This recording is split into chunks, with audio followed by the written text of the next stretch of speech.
Hold on. This meeting is being recorded. I make the motion, we come out of executive session. I second it. Got a motion to come out of executive by Councilwoman Gray and seconded by who? Myron, Councilman Reddiger, second chair Reddiger. Is that my background? Okay. Discussion, no discussion, coming out of executive, call for the question. Councilman Waller, Yes. Chairman Yates, Yes. Councilwoman Foreman, Yes. Councilwoman Gray, Yes. Councilwoman Harlan, Yes. Councilman Redcorn, Yes. Second Chair Red Eagle, Yes. Councilman Rebar.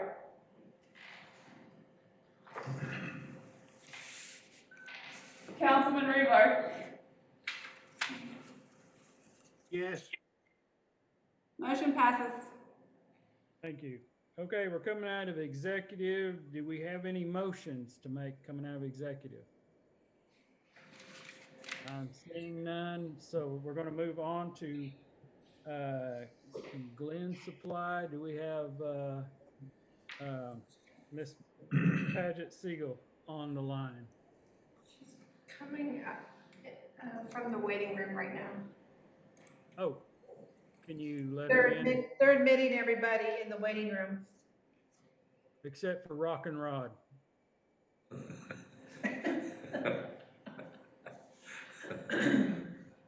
Is that a rapper? Pretty much. Pretty much. Okay, Miss Siegel, are you there? Yes, I am. Give me just 1 second. Take your time. We're just now coming out and getting situated ourselves.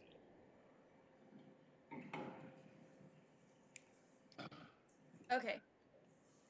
Thank you guys for taking the time to talk to me today.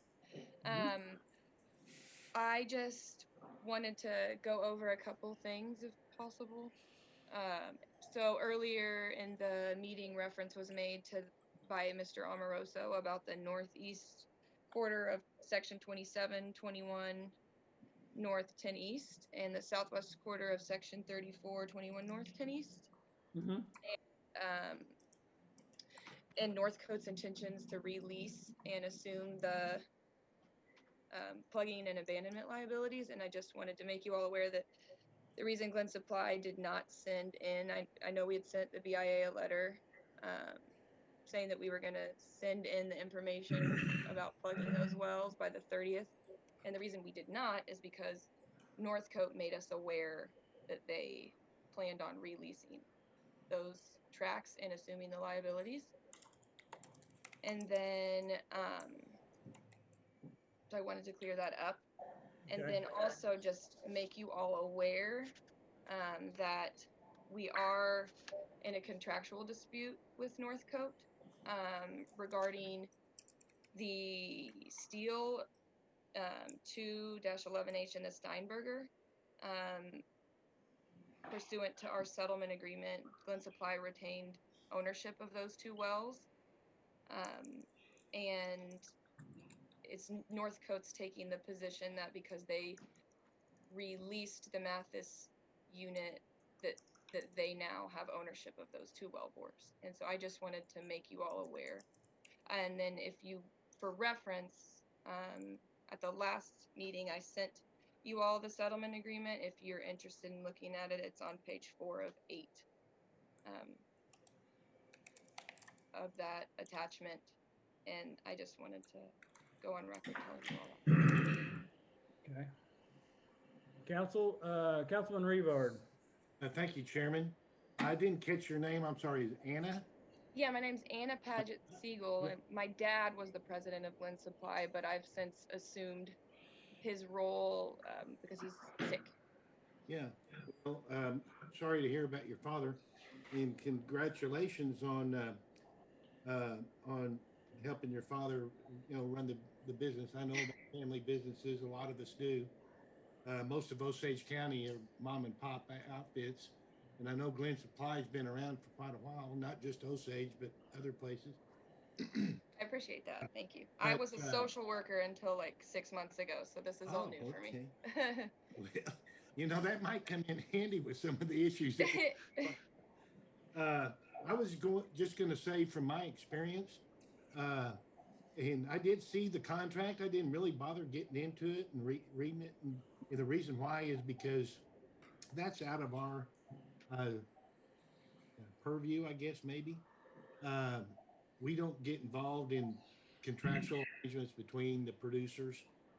Uh, uh, it's good that you are bringing this to our attention. Uh, and I think this is a matter for you all to work out in probably district court down the street. Yes, You probably get told I'm about it. aware that I didn't, I just wanted to make you all aware.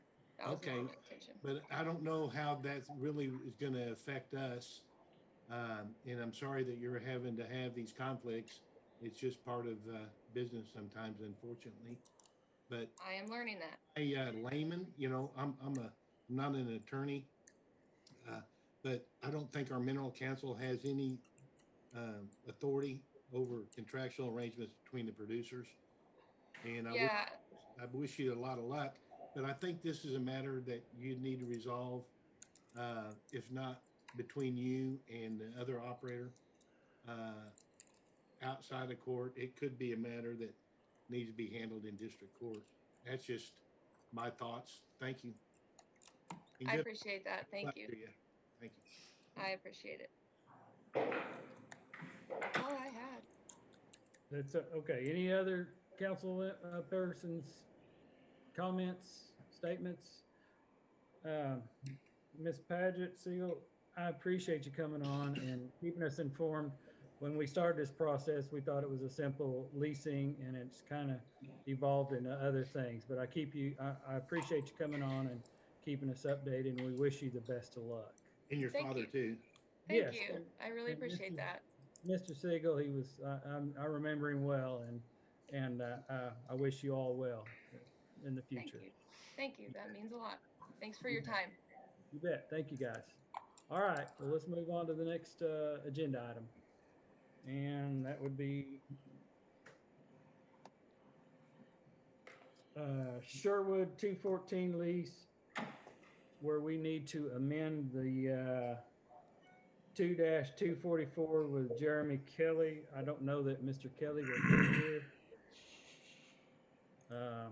Has anyone got any information on this?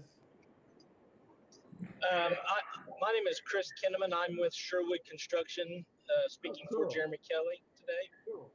Cool. Yes, go ahead. So this lease here was, we had a resolution signed in December of 2019 for the sandy soils lease to remove excavated material out of Osage County. At that time, our exact footprint was unknown, and so we submitted for a large section, multiple quarter sections. We now have that refined down to a definite area, and it would be the southeast quarter of 31, Township 20, Range 12, and the southwest quarter of 32, 2012. Okay. All right. I've spoken with the Bureau, and we've got their recommendation. I would like to ask Lacey, can we amend the resolution, or do we need to write a new resolution? We can amend it. Okay. There's And one the BIA wanted us to specify the exact quarter sections, of course, the 10% royalty rate, and the acreage, and the approximately 140,000 cubic yards on one and 65,000 cubic yards on the other each. So, I'm sorry, Mr. Redcorn, Councilman Redcorn, did you have a Yeah, question from Chris. Did you say all this material's moving out of the county? Yes, sir, that is correct. It is moving out of the county. These sections are right on the Tulsa County, Osage County line, and they would be moving into Tulsa County. Thank you, Chair. Thank you. Okay, any other questions? Okay, again, all we're doing is specifying both legal descriptions, the percentage of 10% rate, and the approximate material to be removed. So that would be, if someone would like to read that in, or if you want me to, I will. I'll make a motion that we amend the previous resolution to include all of the things the chairman just indicated. Second. Motion by Councilwoman Harlan, seconded by Councilwoman Gray, to amend resolution 2-244 to indicate both locations, 10% royalty on both locations, the appropriate acreage, and the approximate material used in cubic yards. And we could specify that. Lacey, do you need that information, or do you have that? No, I've already written it in the. Okay. Any questions? Any comments? Seeing none, call for the question. Chairman Yates, Yes. Councilwoman Foreman, Yes. Councilwoman Gray, Yes. Councilwoman Harlan, Yes. Councilman Redcorn, Yes. Secretary Red Eagle, Yes. Councilman Rebar.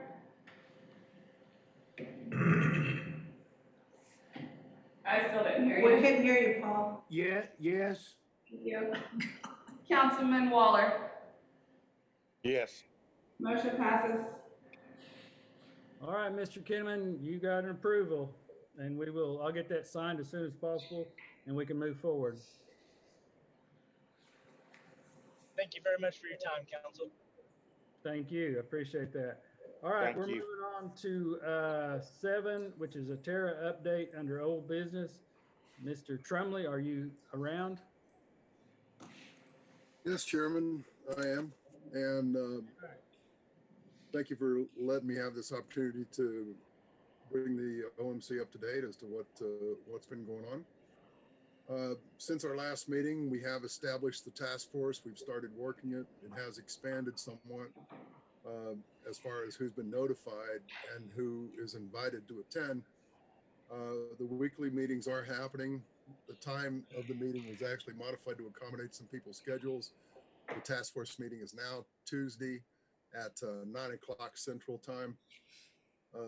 Due to the larger task force, I'm going to recommend at our next meeting that either the meeting be extended and be longer, or we split it and have 2 meetings a week or something like that. We'll see what the task force would like to do. I would like to report that people are beginning to work together outside the meetings on tasks that they have been assigned and are working towards. And this is a great thing, and that's what was expected. Candy Thomas did provide the DOI list of contractual federal functions and the inherent federal functions, of which there are basically 2, namely the Archaeological Resource Protection Act and revenue related issues, including collection and distributions and disputes. Councilperson Foreman provided the Pawhuska Agency staffing and org chart, including salary ranges using the federal salary guideline. Currently, the salary ranges for the functions that the Pawhuska Agency does range between $2.4 and $3.2 million annually. Councilperson Gray has contracted several other energy producing tribes to see what we could possibly leverage, and so far the response appears to be very positive. Councilperson Foreman and Councilperson Revarb have researched how the state of Oklahoma processes its oil and gas operations on state-owned land, which is fairly comparable. I believe we have 1.4 million acres, and the state of Oklahoma currently owns about 1.2 million acres. And so they're preparing that breakout of how that's been being done as well. Councilperson Redcorn has or is currently reaching out to Paul Yates to serve as the SME on the task force. I believe that was discussed in the first half of the meeting today. Councilperson Redcorn also provided the BIA roles and responsibilities. And we currently have a scheduled meeting with the Department of Interior on October 6th from 1 to 5 p.m. Central Daylight Time to discuss some of these terror-related activities. Mr. Chairman, that concludes my update. I'm very happy with the progress that we started going, and we're seeing how things are coming together.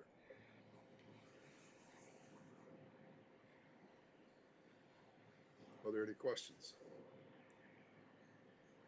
This is Tolly. I think we might have lost chairman. I have a question. Did you say you received the description of roles and responsibilities of the BIA? Yes, I did. Councilperson Redcorn provided that. Do you need me to send that out? Yeah, I'd like to see I'd like to see it. We'll do it. This second chair, ready to go. Thank you, Jim. Does that conclude your report? That concludes my update. Thank you. Okay, thank you very much. It's very informative. Since the chairman is not available on the internet, well, I guess we can proceed on to the committee reports. That's next on the agenda. Thank you, Jim, very much. I'm sorry, I had a hand up. Yeah. Go ahead, Tolly. Oh, Jim, thanks for that. Your written report that you submitted last time was really good, caught all the elements we were asking. Is that possible to get that on a weekly basis? Yeah, I can definitely do that. It pretty much is a repetition of the status of the meeting minutes from the task force. Are you wanting the meeting minutes from the task force meeting as well as the status report? Because I could definitely do that if that's what you'd like. Yeah, that just keeps us all informed. If there's any problems, the one I really like is the problem one. One thing you've said previously too was that you thought the team was too large, and you elaborate on that quite a bit. Do you still feel the same way, or rectifying that problem? Well, I do kind of feel like the team is large, which could in the future cause some problems. To this point, it has not been a big issue because of active participation has been limited to, 4, 5, 6 people. Other people have been attending, and that's perfectly fine for them to do. And several council persons have neglected, or not, I don't want to say neglected, but failed to attend, chosen not to, and that is definitely within their right as well. So, but to date, I don't think it's been an issue. I could see that it could become an issue if we start getting 15, 20 people trying to be active in the meeting as far as accomplishing things, not getting things done and making the decisions. Like Jim can. Oh, I'm sorry. I'm sorry, Mr. Redcorn, can you go ahead and follow up? Yeah, one last comment was that bringing Mr. Paul Yates on is kind of at you and Wilson's discretion and direction. I just want to make sure the other team members, please continue with all the tasks they're doing. He's just there to help, you and our attorney kind of scope what we're trying to deliver to you. Just a clarification. It's not to step on anybody's toes or ask our team not to deliver things. I think those things that they're delivering is great. And I think you're doing a great job with this, Jim. Thank you.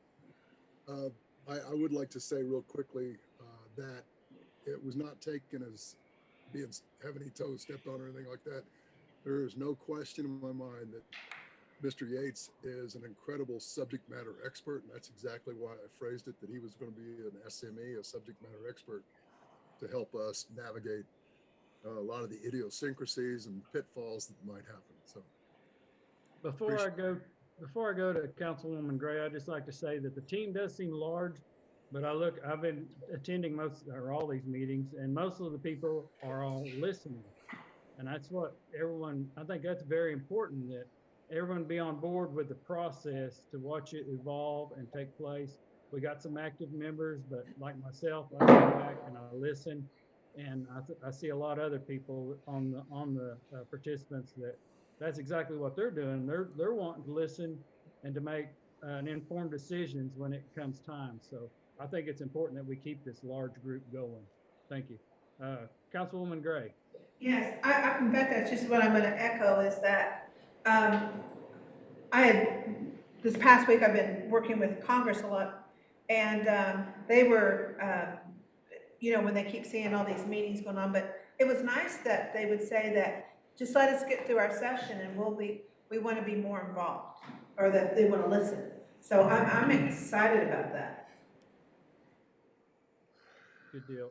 Councilman Revard. Thank you, Chairman. This came up at our last meeting, and I believe, Chairman, that you echoed my concern. Before we get too far in the weeds with the structure and the functions, we need to know, and our head right owners, one of their biggest fears is, well, one of their big concerns is where's the money going to come from? So to fund our Terra. So I know that we don't know what number we need yet, and I guess we're all working towards trying to figure out what functions and what costs are going to be associated with ones, with each function that we would assume. So I know that I just think that's a priority, is to get it as quick as we can to try to determine what functions we want, what do we anticipate it would cost, and where are we going to get the funds. And that's what I hear from our head right owners, is one of the big concerns. So I just wanted to share that with the full council. We talked about it at our task force meetings, but that is kind of one of the first big steps that we need to make. And we can't make that until we identify the functions, costs associated with them. We're all working towards that end. And then I think we need to zero in on funding. Where is the funding going to come from? Thank you. Thank you. Jim, do you want to speak on that? Absolutely. And I could not agree more with Councilman Reedbar. That is why the work breakdown structure and the project schedule is laid out the way it is. We have to identify which functions were possible to take over, which ones we wanted to take over. We need to identify what the projected cost was going to be for those things. And we had a section in the work breakdown structure on revenue, potential revenue sources, on how we could get those funds. Because I couldn't agree more that the funds need to come from other things besides royalty distributions. That's not where the revenue needs to come from. And I might add, if I may, Chairman, the funds also can't be just one and done sources, like a grant for 1 year, or it needs to be long term. We need to know that we'll have the funding to perform these functions, not just year to year. We need the long term. We need a 3-year plan, a 5-year plan, a 10-year plan, where we're not out the day after we start. We're not having to stop and search for funding for next year. Now, that's a concern of mine, and I know it is others. And we've talked about this at our task force meetings. I just wanted to share with all of our council members that don't participate on a weekly basis with us. So thank you for that, Jim. And I would like to also add to that, Chairman, if possible. Sure. That is exactly why we have taken and split out the operating expenses from the startup expenses. I think the startup expenses are something that we could get from a one and done, because it's going to be a one-time startup thing, equipment, facilities, things like that are startup requirements. The ongoing operations need to be like Councilman Revarb said, have to have a sustainable revenue stream going forward so that we don't have to try to scramble to year from year to cover expenses. That's not the way you run a business. Mr. Tremley, before I go to Councilman Redcorn, I just want to read, this is material you just sent through, and it's material I've had before, and now it's really relevant as we're speaking about funding. It says the secretary will provide the tribe with those amounts that the secretary would otherwise have expended to carry out any program, function, service, or activity or portion thereof that the secretary does not expend as a result of the tribe carrying out the activities under TERA. So, and then so on, it goes on for another paragraph or two. But with that said, that they're underfunded as it is. So are we going to be able to take these functions over and do an adequate job that we're taking over? So that's part of my question. That's what we're investigating. Okay. Councilman Redcorn. Thank you, Chair. Mr. Tremblay, you did mention none of this will be coming out of the shareholder royalties. I want you to chat with Wilson Pipestem and make sure you got that language correct. Because according to 1906 Act, none of this is going to be coming anywhere close to the shareholder share. That anybody in the oil company, oil business knows royalty owners get their cut first before anything else happens. And we need that language spelled out to anybody and everybody involved. No one, and talk to Wilson, he'll kind of get the language correct. We want to make sure you're telling the right story on that. And this in no way is going to affect or impact the royalty share going to the shareholders at all. So anyway, if that's okay, Mr. Chairman, I'm going to just call Mr. Pipestem and say we just need him to get that language straight with our consultants. I think Paul's pretty correct with it, but I just want to make sure that's being told to our shareholders. Thank you. I would like to agree with Councilperson Redcorn about that. Not only is I will get with Mr. Pipestem to make sure that in the TERA that language is there to make sure that happens, but also in the list of inherent federal functions that we received from the Department of Interior, they only had two of them. One of them was revenue-related activities as far as the collection and distribution. So that's not something that we could even if we wanted to, which we don't, but even if we wanted to, we couldn't get to it. So that has to be totally separate.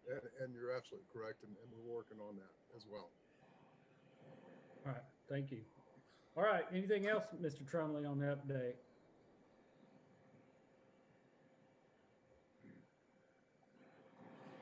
Mr. Tremlay, are you done? I'm done if there are no more questions. Okay.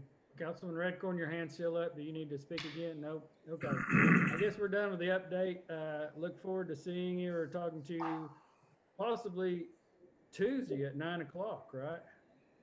Right. We have the task force meeting Tuesday at 9 o'clock, which should not conflict with the DOI meeting at 1 o'clock. So, okay. Or it's, yeah. Okay. Yeah, and we've got to walk through federal government, walk through on some of the duties that we are able to take over at that time associated with TERA. Thank you. All right. Moving on. Committee reports. Councilwoman Gray, I've got budget committee actions. All right, thank you. Before I get into these two actions, I'd like to update the council. Probably around about a month and a half ago, maybe it was in July, August, somewhere around there. In looking at the budgets, we made a joint decision to go to Congress to ask for $1 million to go for some of our legal professional fees. And, I was really glad and happy to report that it was put into the process of this last CEJO session. And so it was really interesting to track part of our legislation before, we'd always ask for just, it's like the monies that we get for space cost and indirect cost, and we would receive that, and that's only been in the past maybe 2 years, maybe 3. So, but that's money that is on paper, but it's not money that we could spend. So we asked for $1 million, and it went through government ops.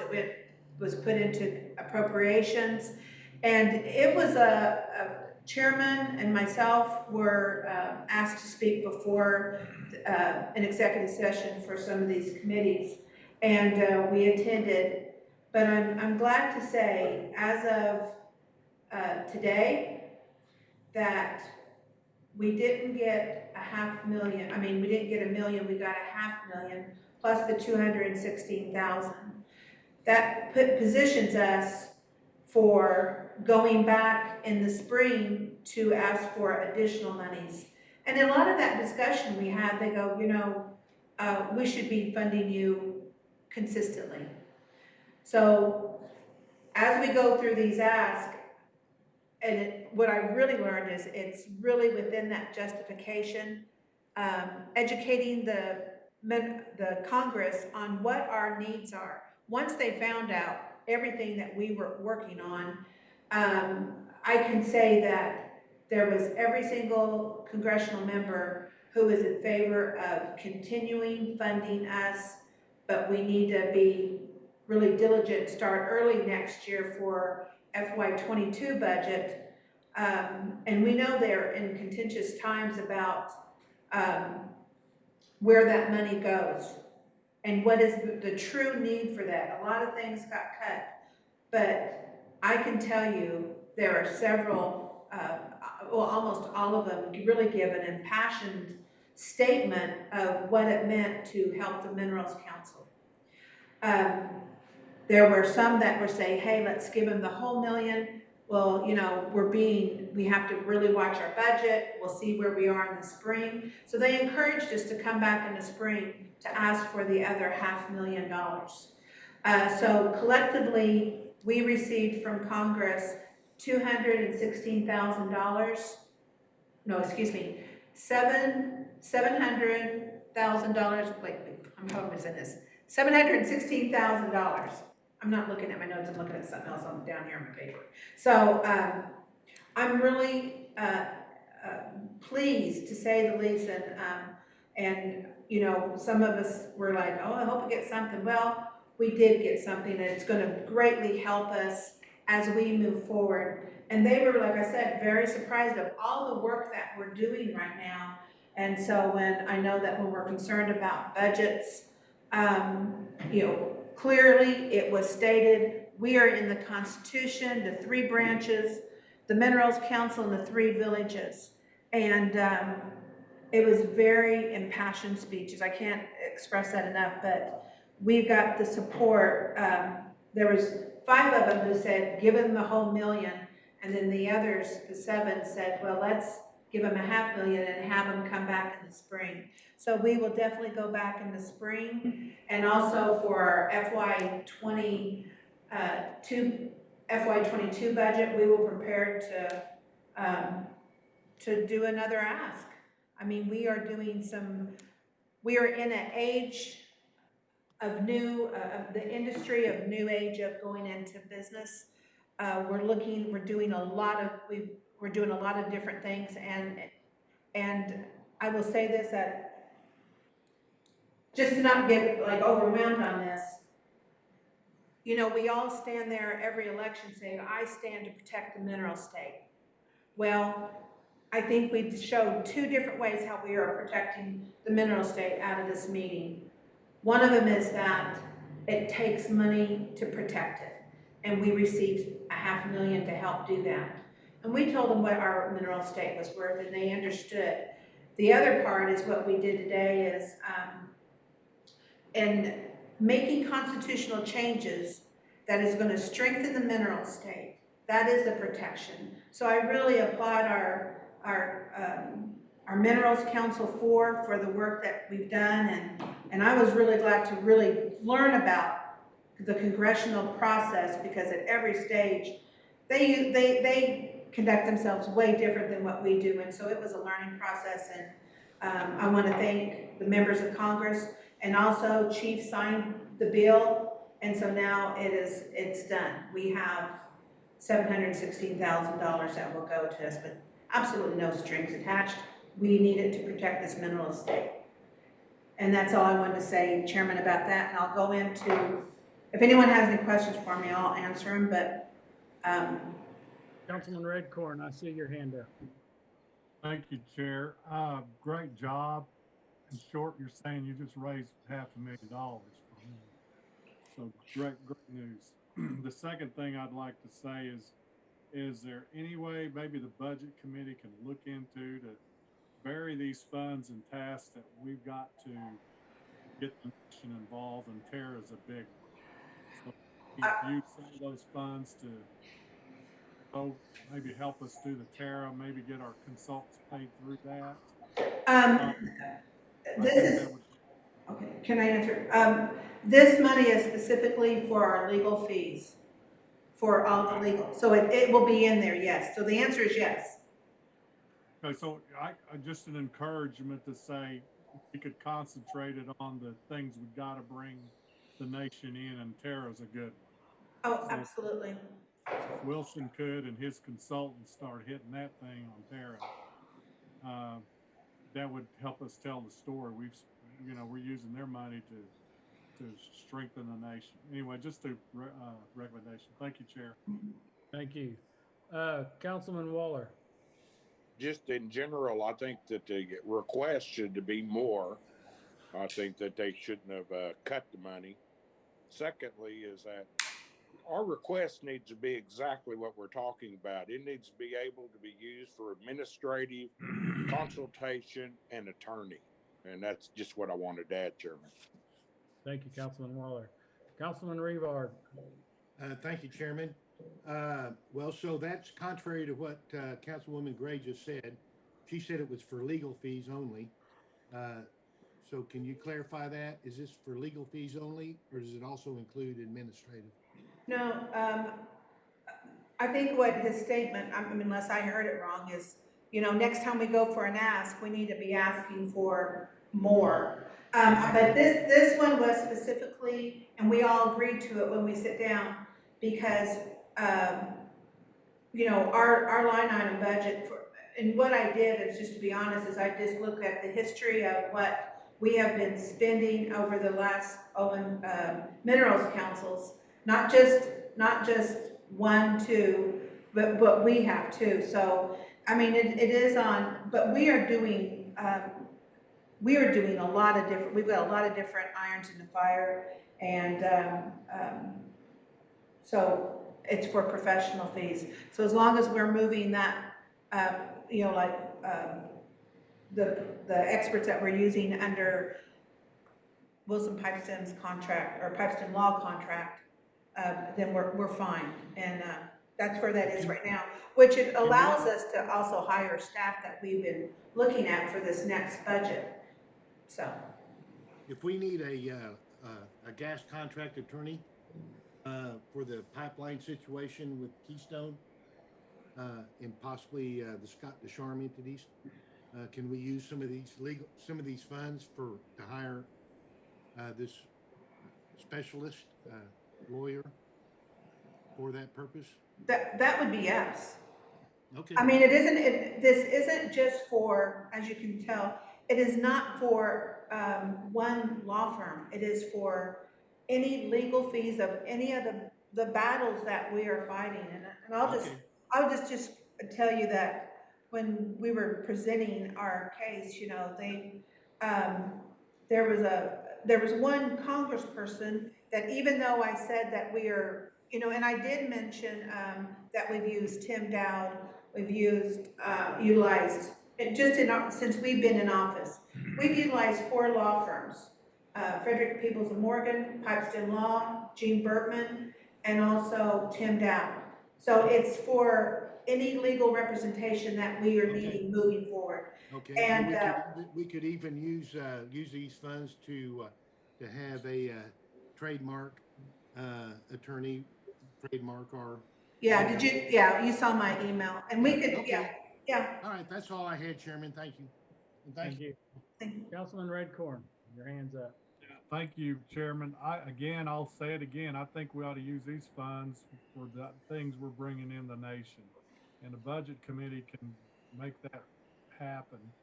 I think if we start pulling them in for stuff we want to do, I don't want to hear them, well, we help pay for it. Again, that's the reason I think Tara's a good one. We got to get the nation involved. Let's use those funds specifically for nation roles that we got to consider. Things we want to do, just hit our own line. That's my 2 cents. Thank you, Chair. Thank you.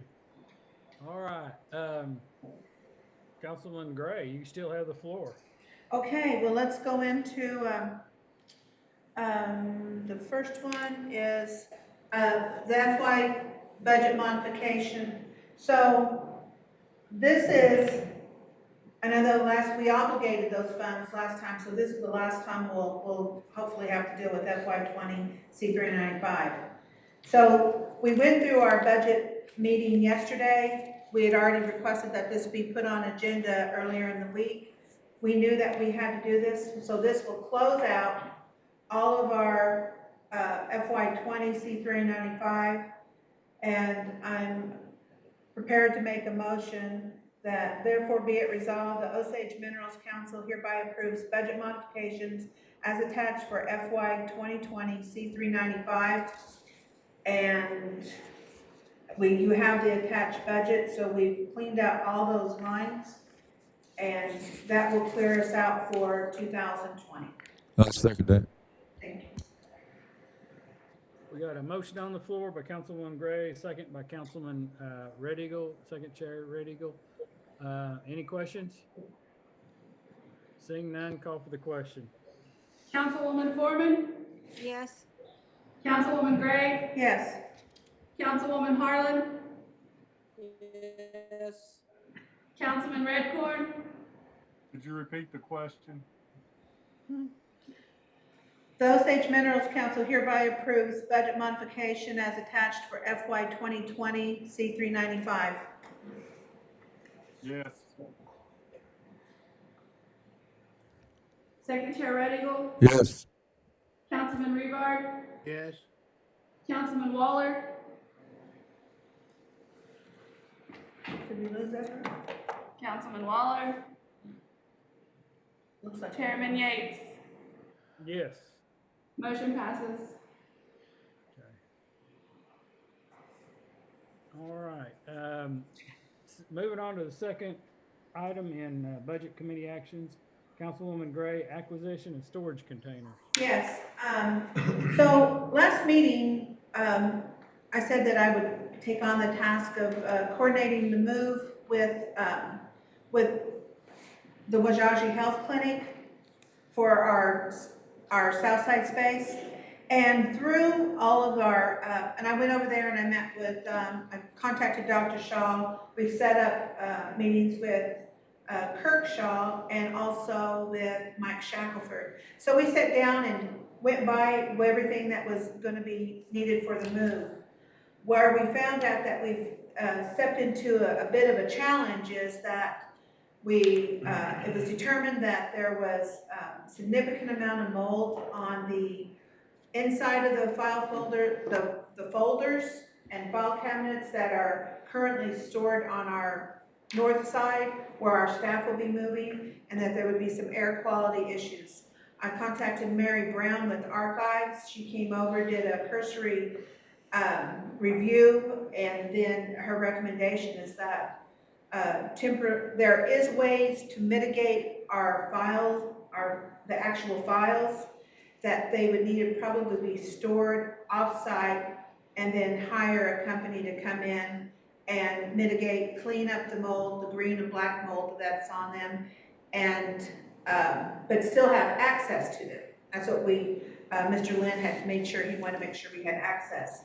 So working with Tribal Works and also with Casey Johnson with the Chief's office And with our little committee over there, we looked into, they had already hired a company that they were gonna store a lot of the files from the Osage Health Clinic.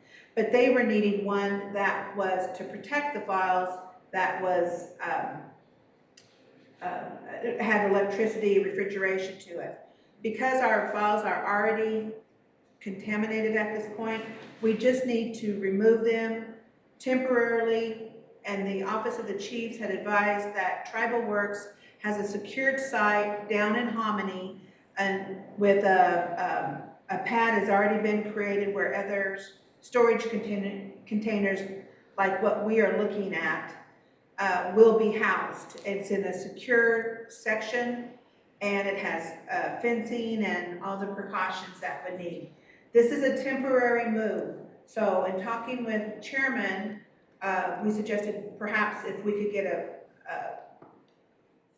look at getting a used container temporarily, and but it was cheaper to just buy a temporary. We found that out. So we contacted the same company, and we worked with Tammy Leeper. We've worked with the people that can provide this, and so if I need to procurement. Hold on, my computer's about ready to run out of power. Can you plug that in over there?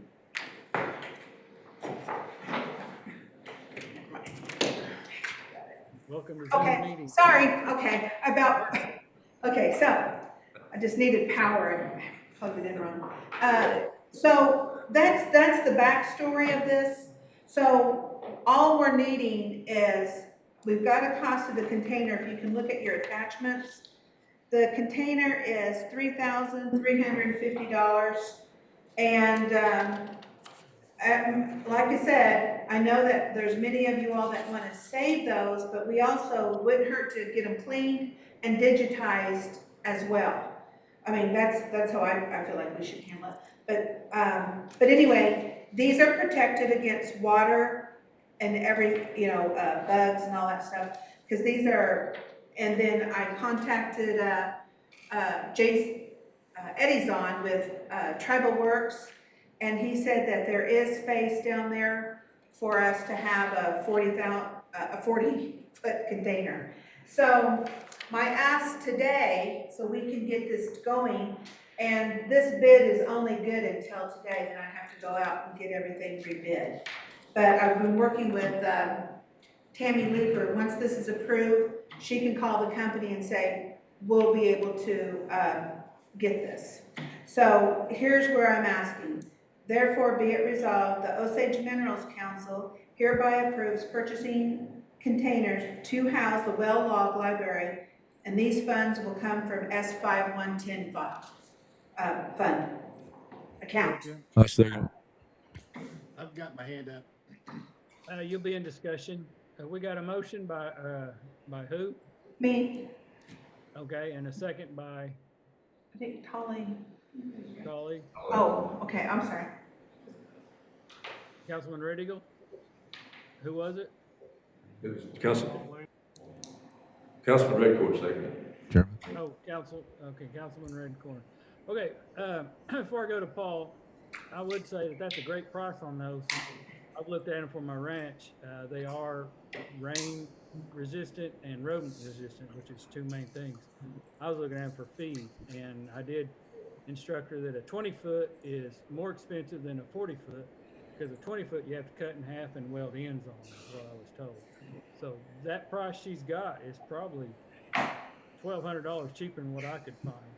So that's a great price. So anyway, that said, I'll go to Councilman Revard. Yeah, thank you, Chairman. I couldn't be more adamantly opposed to this resolution for the reason being this. The only reason I voted for Dr. Shaw to forfeit our offices to accommodate Dr. Shaw was that he was willing to use his budget to relocate our files to an accessible area where not only us, but our producers can have access to. And he said he would be happy to do that. And that would be no problem. And then we voted, and I voted to let them have our space. My 1 of 8 votes, as Councilman Redcorn always says. So I think that the records need to be moved to an area that can be accessible by all of us and the public, and at the total expense of Dr. Shaw's budget and not ours. Thank you. Councilman Redcorn. Call for the question. Any other further discussion? Seeing none, Councilman Waller. Is that delivered price? Because I'm gonna go get one as soon as you're done. It is. It is the, It is. I just read the invoice or whatever the proposal. It's delivered. That's a good price. And I agree, Mr. Waller or Mr. Rivard, but that was before we knew that the mold issue, and I don't know that we want to incur that overhead or liability of exposing people to mold. And I think our ultimate goal is to digitize it and get it to where everyone can look. can I respond? Washington or New York, you know, so. But That's this mold issues, this is the first we've ever heard of any mold. None of us ever had any mold. Okay, well, that's my 1 of 8, and I will call for the question now. Councilwoman Gray, Yes. Councilwoman Harlan, Abstain. Councilman Redcorn, Yes. Second Chair Red Eagle, Yes. Councilman Rivard, Abstain. Councilman Waller, Yes. Chairman Yates, Yes. Councilwoman Foreman. Yes. Motion passes. All right, Councilwoman Gray, is there anything else in Budget Committee actions that you need to speak of? Yeah, I just did want to say that, I think what, Mr. Shaw, Dr. Shaw had said that there would be some cost that he would approve of. They are also gonna be paying for, the testing of the mold and the air quality, which will probably come up to around $4,500, and also for the move, and also mitigating the mold over there. So they are paying some monies for that. Thank you. Councilwoman Foreman. Well, I just, since it's all come up, I just would like to ask Councilmember Gray if she asked the director of the health department if he would pay for that container. It wasn't for the ask for the container, that those are our files, they're our responsibility. It's not his responsibility, they're our files. So. Right, but we had to move them out of the area that he's going to use, is that correct? No, ma'am. Where our existing employees are going to be moved to the north side where the mold is. We can't put them, it's a safety issue, and they said they would pay for those safety issues. Now, the thing is, if they were clean and they were good files, we would have just kept them where they're at, but those files are our responsibility. And Chairman, that's all I have. Councilwoman Gray, we're going to move on to Workforce Committee actions. I believe that would be Councilman Rivard. Thank you, Chairman. We held a well plugging committee meeting on the 28th of the month, Monday, and during the meeting, a motion was made and for a resolution to be presented to the entire Mental Council having to do with approving invoices out of our $3 million well plugging fund. I think that account is sometimes referred to as the 426 Osage Nation account, well plugging account. we've just recently learned that many of our vendors have not been paid, some of which have invoices are over 2 and 3 months old, which is unacceptable, and it's not industry standard. Industry standard is net 30 days upon receipt. Right now, what we have is we have field supervisors out in the field that are on top of the day-to-day operations and the costs associated with those. The invoices come into our office, and Bill Lynn reviews each and every one, consults with the field inspector that was overseeing that operation, and he either approves or disapproves those invoices. Then they're sent to me. And then I have to do the same thing. To do that, I have to download numerous invoices almost on a daily basis, put them in folders, review each and every one of them, approve them, and then go back to the nation and say, I also approve these invoices. Amy Easley, who's been really good over at the nation assisting us with these invoices, told us during our well plaguing committee meeting that we could expedite this and maybe carve a week or even 2 weeks off of the delay in payment if it would take me out of the approval loop and just go off of Bill Lynn's approval. So what I thought we would do would be to, for me to give as chairman of the committee, a blanket approval of all invoices that have been approved by our geologist and project coordinator, Bill Lynn, up until a certain dollar amount.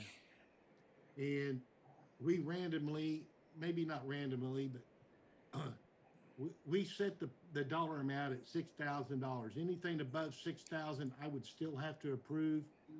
Everything under $6,000, if Bill Lynn approved it, I am giving a blanket approval.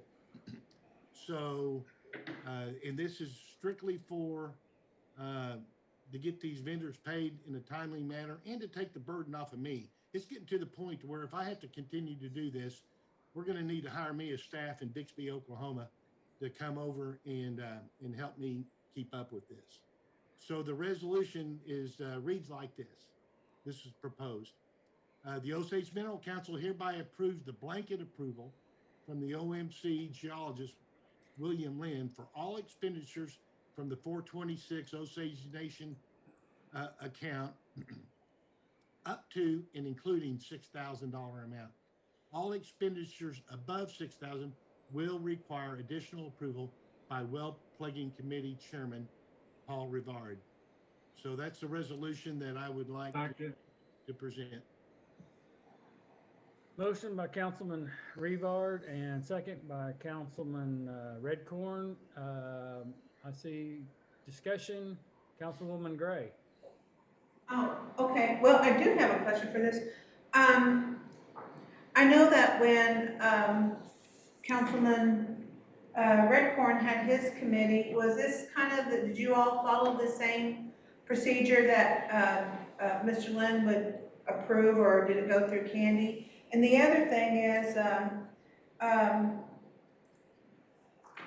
you know, kind of the checks and balances of this whole thing is when money is spent, and it seemed like we got, like earlier this week, some invoices that were pretty significant to be paid, and I just want to make sure that you guys are looking at those. I mean, that's your committee, you're doing this, and that there's some checks and balances that you know, the responsibility is on you as the chair of that committee. And I guarantee you, welcome to tribal, you know, procurement here, because if anyone has ever worked with the federal government or state governments, or, I mean, when you're talking about industry standards, if we were like company to company, yeah, 30 to 45 net is, that's the way it rolls. But within tribes, And like we said, you know, look, we're on our like 7th or 8th account, and I've already lost count. And so I understand where you feel like we need to do this, but a lot of these things are time consuming. So that's my opinion. And as we say, I'm one of 8, so. Yeah, well, we're just getting a horrible reputation, the Mineral Council is, and we've got some contractors that won't work for us, and don't think that's acceptable. And I don't care if it's the way the government always is or not. It's not the way we should run our business. We have control of this situation. If we don't have any faith in our geologist and project coordinator, we should fire him. And if you want me to look at every single invoice after it's already been approved by somebody that we've appointed to this position, then I suggest that you hire me a secretary to help me do it. Thank you. Just do your job. Councilwoman Foreman. I just wanted to remind the council that the reason we have committees is to vet the problems that we solve. And I think the council relies on the expertise of the various committees to make the right decision and then bring it to the council. Everybody's certainly, you know, free to vote as they wish, but I always try to defer to the committee's decision because they have vetted it. And I absolutely support this and have full faith and trust in our geologist, because he's got, what, 30, 40 years of experience in this very thing. Of approving? Councilman Redcorn. Thank you, Chairman. I think this is an old idea I've had since I was on Minerals 1. I really don't know why we have all these check signatories on the Mineral Council. I really don't know why, you know, the resolution should hold. Once we make a resolution, people got to pay. I like the setup. I think we got to set everything up like this because we got elected officials who can blow it, and there's no way we can get them off of here. But if somebody we hire and they blow it, we can hold them accountable. But you can't hold an elected official accountable, and we're doing administrative duties. So, I mean, I'd like to see more of this. Really, the counting, since this budget is ran through the nation, all we're doing is telling the accounting folks that we witnessed and saw that work happen. That's all we need to say. And then they go and make the payment. For us to go back behind them and create work for ourselves, I think is wasting our time. We got to get busy. This is a good committee, and we've got our committee chair saying he needs help, and this is something we can do as an independent agency. Make this determination and move on. And I like the setup. I think we should do a lot more of this than what we're doing now. Double signatures for checks, and I mean, this has been my feeling for way back. We need to do a lot more of this.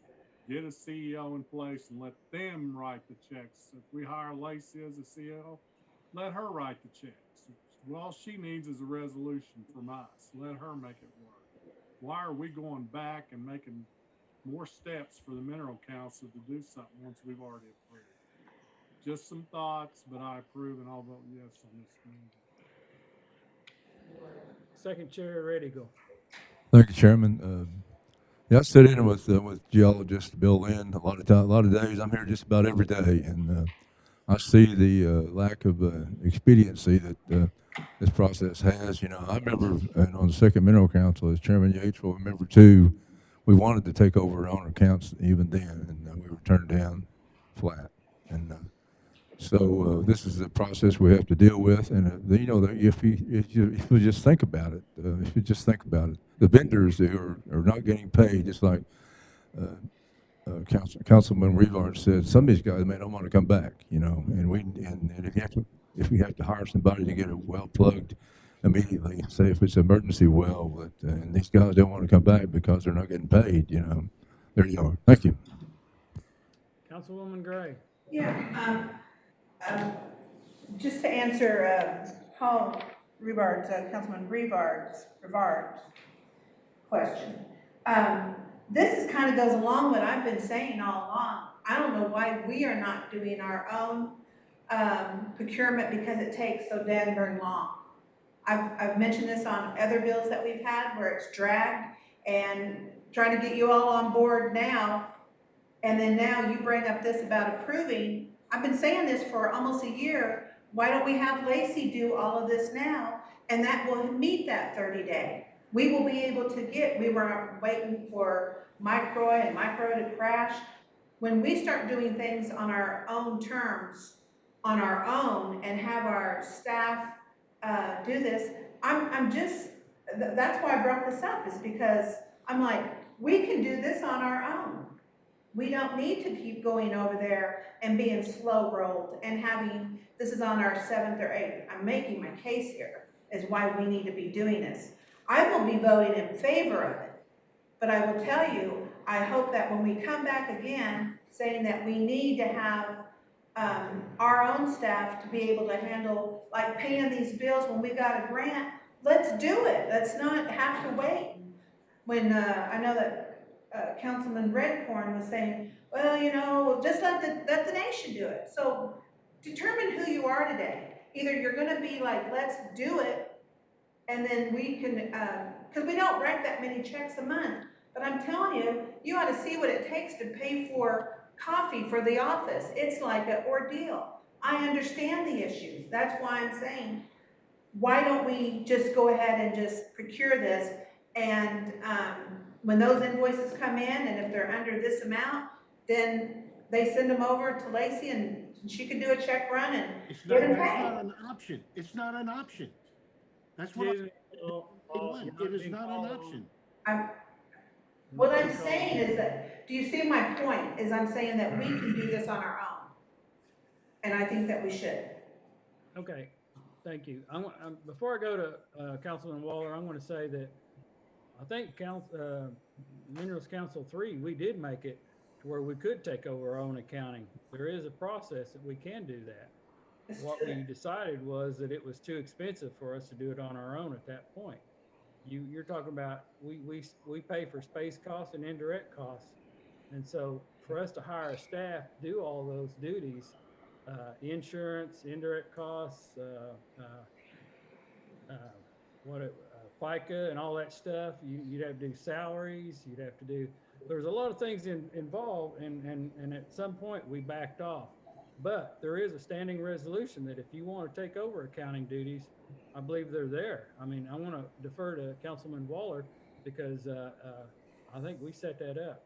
Councilman Waller, would you want to speak to that? Thank you, Chairman. I appreciate what Councilman Rivard's trying to assimilate on this, but we signed a MIFA agreement with the United States government with the chief of the Osage. I would have to abstain for this moment, but I did like the point where he put in a cap on this. These invoices need to be signed by your field inspector, initialed, Mr. Lynn, with to sign them also, and then we pay them. That's the process we're going to have to stick with until we can change a MIFA, because a employee can't sign the tribal council's check.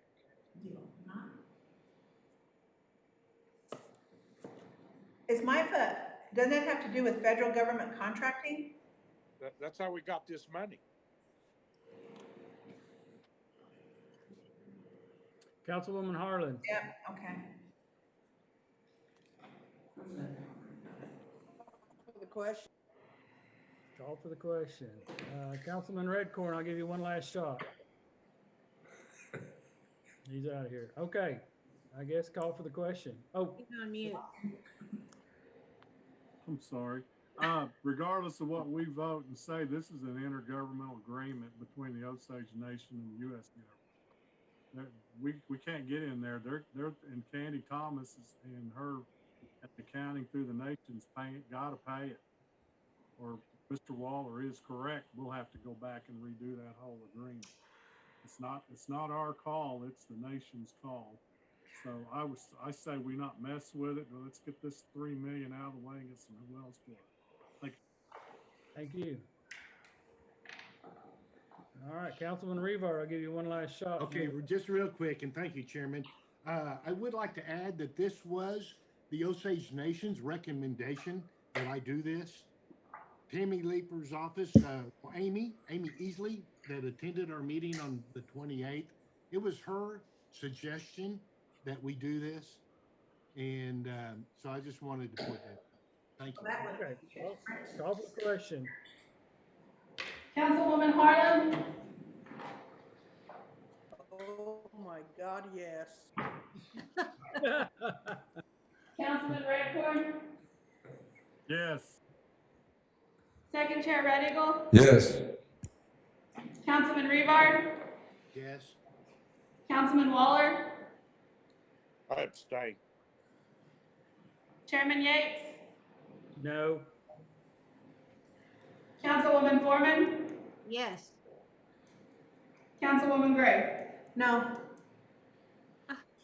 Motion passes. well, I was going to, I need to change that, because I did say I was. I'm going to go say yes. Sorry. Caught myself, I had no written down. But yes, Paul? Yes.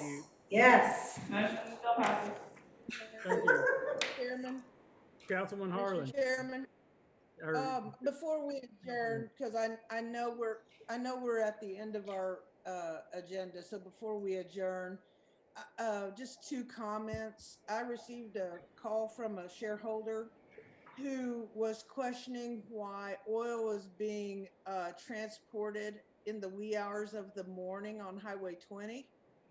And I would like to refer that particular shareholder who has witnessed this to the chairman himself to see if we could get something worked out on that. I've heard that complaint before, but this individual has seen it multiple times on the Coffeyville tanker pulling oil out.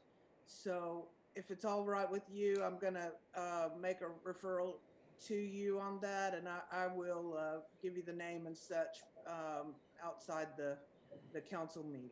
That was my first comment.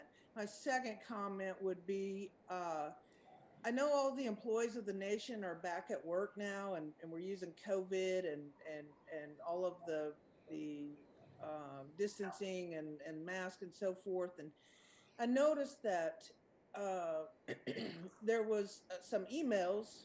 Well, one thing I'll say is I get duplicated on emails. Lacey will send me something, then Lene will send me the exact same thing. And I don't know if that's happening to everybody. I appreciate their attention to making sure that those of us who are not on the council email system are getting those. I really do. However, it seems to me that the left hand doesn't know what the right hand is doing. I know that we are moving the files and trying to clean up the mold and so forth, but as soon as that's done, I would like to make a request that staff be brought back to work on a regular basis like all other nation employees. Thank you. Thank you. Duly noted. Councilman Revard. Thank you, Chairman. With regard to the well plugging committee, in addition to that resolution, I did want to report that we're making significant progress. We're like on our 10th well right now. We're on what we call the Fink leases, where there's like 5 wells on this one lease. And we're plugging these lickety split. I mean, they're going really smooth now. But I do want to report that we had an accident on one of the wells, the Fink number 3, where one of the rig hands was doing a little welding around the wellhead. It hadn't been gassing in the annulus between two different strings of pipe. They thought they could get a plate on there and spot weld it real quick. They had a pocket of gas all of a sudden come loose and had a little flash severely burnt his left arm.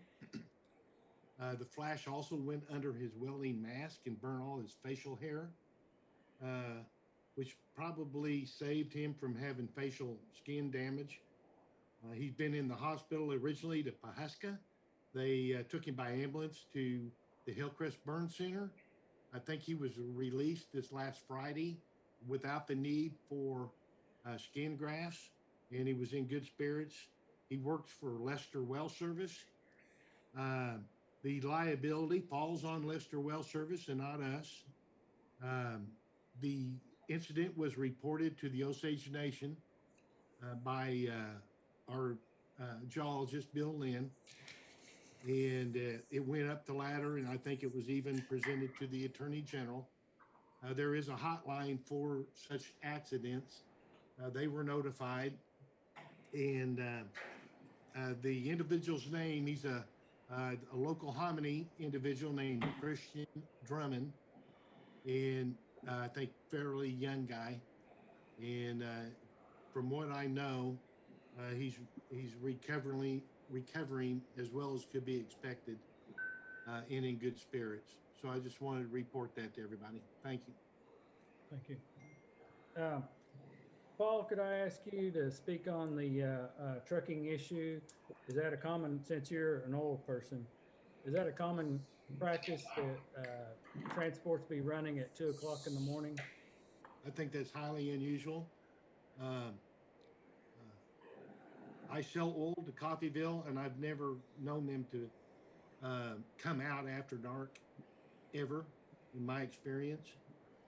Now, they could be hauling oil. You know, there is some processing plants over that way that Councilwoman Foreman's familiar with. I remember hearing a story like this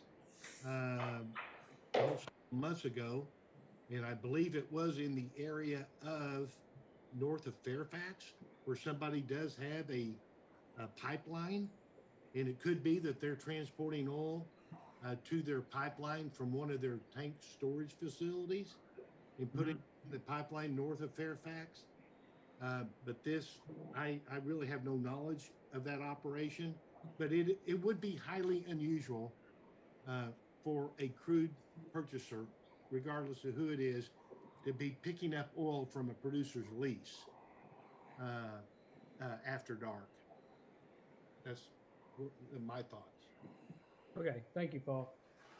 Just for, and I know everyone's ready to get out here, but I did get an email from Wilson coming out of executive. We had spoke to hiring Paul Yates as our subject matter expert, separate from ones, just as a subject matter expert. And we were leaving it to Wilson's discretion and Mr. Yates. And they did agree on him being hired at $80 per hour as a subject matter expert. And he thought that we might need that as a resolution. So, I'll move. let me get He this. should make what the other consultant makes. Yes, he's independent of ones at $80 per hour. And if we wanted to act by resolution today, I know it's kind of short notice, not on the, it was sort of on the agenda, but we have that meeting on Tuesday with the feds walk through on the Terra duties and obligations that we're allowed to take. So I think it'd be important that he be on board for that. So I've got a motion by Councilman Redcorn. Do I have a second? Second. Second. Okay. Motion by Councilman Redcorn, second by Councilman Waller. Was that correct? Okay. And as I described, to hire Paul Yates Jr. as a consultant independent of ones at $80 per hour for work on the Terra project. Can I make a recommendation? Discussion, Councilman Gray? Yes, I'd like to see that it be paid equal to the other consultant at $100 per hour. Would Mr. Waller, would you entertain that amendment to be, or who made that motion? Oh, I'm sorry, Mr. Redcorn, that it would be at $100 an hour. I'd like to say something first before we amend anything. He asked for 80. I think we ought to just stick with his request. Exactly. That's what I agree on. Councilman Foreman, did you have anything else to add to that? Yes, I do. You know, we have money problems anyway. When when a consultant comes to us and gives us his price, we don't negotiate it up. That makes absolutely no sense to me. So I'm surprised that we have two council persons that would want to pay more than the consultant wanted. And We didn't so negotiate I'm all the other for price. approving his proposal as is.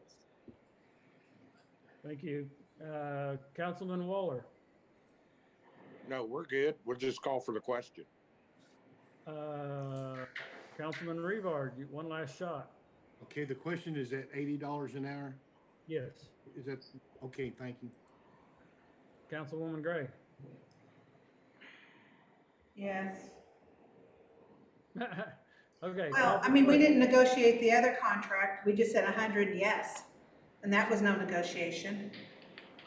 Well, all I know is what I was given, so 80 is what I was informed.